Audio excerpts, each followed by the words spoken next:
Hi guys, welcome to my video. I'm going to talk about India and Mumbai in particular.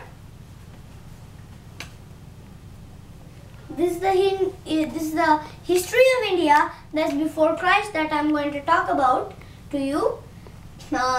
This is the history of India. It begins 75,000 years ago. The Indus Valley civilization extended to the Harappan period from 2600s to the 1900s. Excavated ruins of Mohenjo-daro with the Great Bath in the front.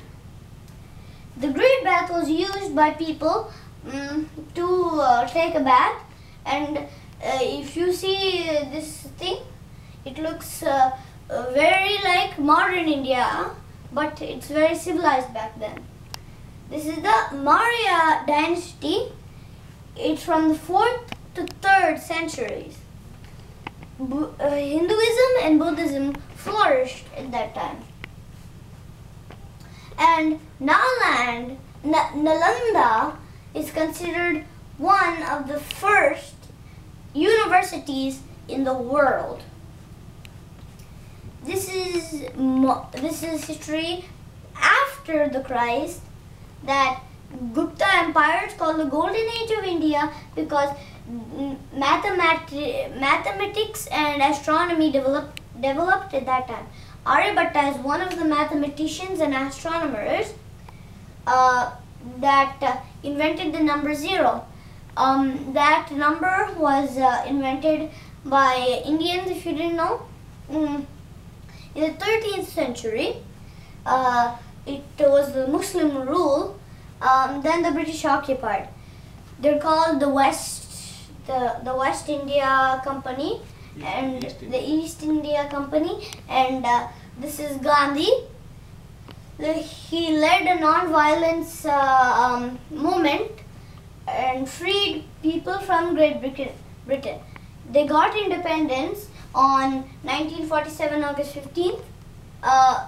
Later, he is called the father of the nation. These are this is modern India, as I told you I'm going to talk about. In the India democracy, it's the biggest vibrant. The capital in India is New Delhi, right there. This is the population. 1,270 million people, or 1.27 billion people. It's the second most populous country in the world after China. This is the political system. It's a parliamentary system. It's the main legal document in India, and this is the parliament. This is the number of states. There are 29. My dad and mom were raised here. It's the southern part of India. This is number of official languages, or 18. The Hindu is one of the languages that you can use in any state. The other languages are a few languages, and one of them is Telugu. Telugu is what my family can speak. Me too. These are the major industries. Textile industry, industry for clothes. This is information technology, IT. It's the computer technology. Back then it was very civilized and had a lot of mathematics and astronomy. So IT is one of the biggest industries. Agriculture is the farming industry. They do a lot of agriculture because they have to feed over 1,270 million people. Real estate is the homing industry. Real estate builds and sells homes. There's a lot of real estate too, just like agriculture, because real estate has to home 1,270 million people. This is pharmaceutical industry, that they make medicine and give it to the pharmacy. Also, my dad is a pharmaceutical scientist. This is the film industry, Bollywood. In India, they make more movies than any movie industry in the world. These are Indian symbols, Indian flag. The Bengal tiger is the Indian's national animal. The national flower is the lotus, also one of the signs of the parties. The national fruit is the mango. See, my dad and me like mangoes. The national bird is a peacock. You can see peacocks at zoos. The type of currency is rupee or paisa, dollars and cents here. This is Indian geography. So, this is the world map. The continent that India is on is Asia. If you see the big picture, here is India, and these are the border countries: Pakistan, Nepal, China, Bhutan, Bangladesh, Myanmar, and Sri Lanka.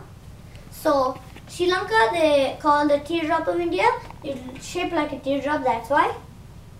These are the water borders for India: Arabian Sea, Indian Ocean, and the Bay of Bengal.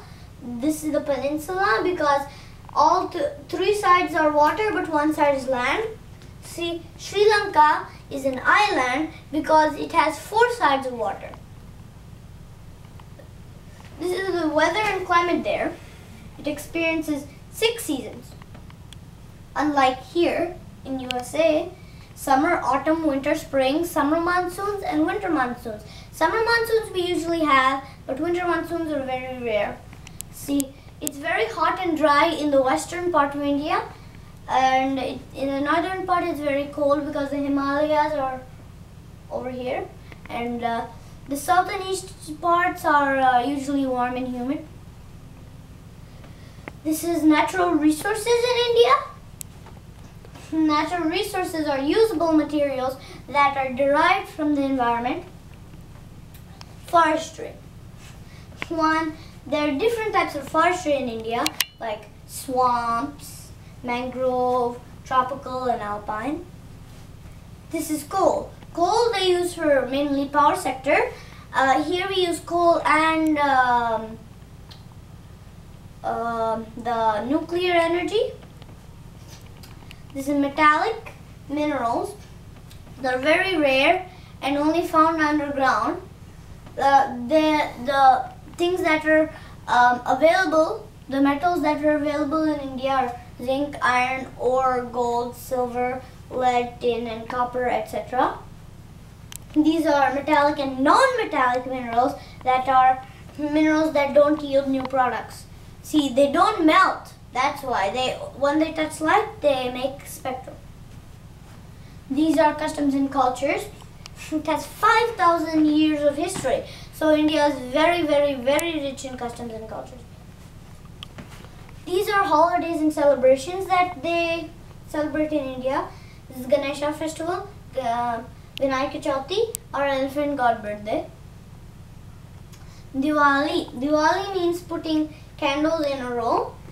It's festival of lights. They celebrate this because a god named Krishna defeated a demon named Narakasura. This is Holi. It's a festival of colors. You can see in celebrating in USA, it's only a little bit tense, but here it's very crazy. This is real in India how they do it. This is Dasara. Durga Puja. It's celebrating the victory from good over evil. Now, Dasara is the god of energy. That's why they celebrate good over evil. Being a highly spiritual country, festivals are at the heart of people's lives in India. So, these are a little bit foods that are available in India. Indians eat these kind of foods.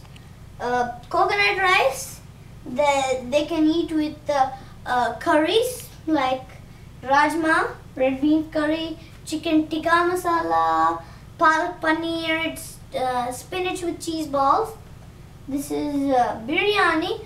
It's rice with either vegetables, lamb or chicken. So this can be mixed with the curries too. This is idli sambar. It's sambar, so you can mix it with this one. But you can dip idli in it. This bump is the idli. So this is how idli looks. It's steamed dough, and then it pops. So you can dip it in the lentil soup and eat it. There are a lot of curries like kofta curry. This is samosa. Samosas they eat like at tea with tea in India, and tandoori chicken is baked chicken that they eat in India for usually lunch or dinner. These are customs and cultures. These in traditional clothing. This is my mom and dad at my uncle's marriage ceremony. This is my mom, that's in sari, and my dad is in sherwani. My cousins are in different attires, like pattu langa, it's a silk dress. This is my little cousin named Advita. This is my big cousin, she's wearing gagra. Her name is Anu. This is, now these are my other two cousins. Punjabi dress, that's usually worn in Punjabi. And this is langa oni. These are a few marriages. These are the marriages, how they happen in India. This is my uncle, he's a bridegroom. This is me in a traditional Indian dress. So here marriages are a huge celebration. Here they take the oath in front of the fire god. Here is my uncle's marriage. This is the bride, this is the bridegroom, me, and these are my family members. These are religions that are in a graphical representation, a pie chart. Hinduism is very much and it stands in first place with 80.5%. Muslims are in second place because they once ruled India. So, and then Christianity came from when the British occupied. That's third place. And the other ones are just a little bit because they're not very much popular in India. These are places to visit. It's very hard to choose. There are many historical, spiritual, geographical, and exciting places. This is the Taj Mahal. It's a symbol of love. One of the Mughal empires, the Shah Jahan, he built this for a memory of his queen that died. This is Red Fort. It was a residence of Emperor Delhi. Emperor Delhi lived here. This is a Lotus Temple. It is built in Delhi, and people can pray here, belonging to whatever religion they can. It doesn't matter what religion, they can pray here. This is Varanasi Spiritual Center. This has on bank Ganges. Kerala is a great vacation place. This has mountains and stuff like that, beach, tropical stuff. This is sports and games that they play in India. Chess. It was born in India, and I learned how to play chess when I was 4 years old. This is hockey. It's a national sport in India, and then we play ice hockey. They usually play field hockey.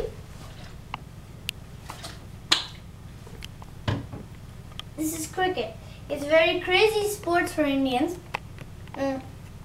This is the 2011 World Cup champions. It's the Indians. They play the cricket.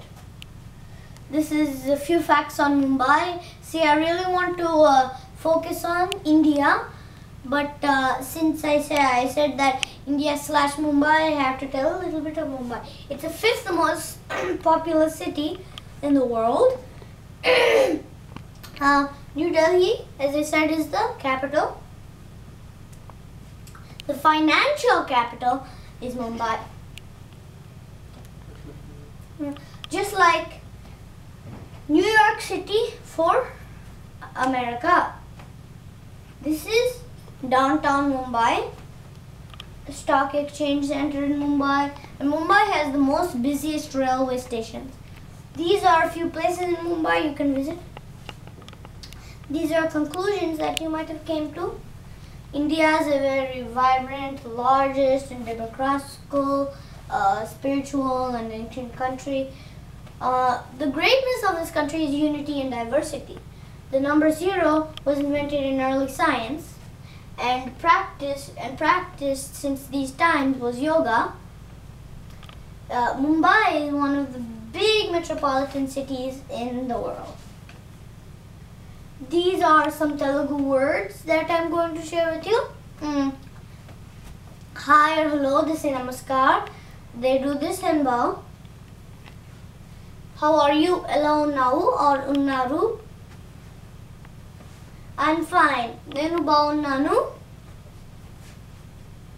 Had your lunch? Bhojanam chesara or annam tinnara? Annam tinnara means have you eaten rice that they eat in India? Your presentation was good. Nee prasangam baundi. Thank you. Dhanyawadalu. This is great verse in India. In 3000 BC, a book was written. It's called the Mahapanishad. Says Vasudeva Katumbakam is Vasudeva means universe and Katumbakam means family. So the universe is a family, which equals to the modern terms as globalization. I thank my mom and dad for my dad. I liked for the technician, and thanks for my mom for twisting the camera sometimes. And I thank one of my teachers, Mrs. Ayani, for giving me suggestions. Thank you for listening. Dhanyawadalu.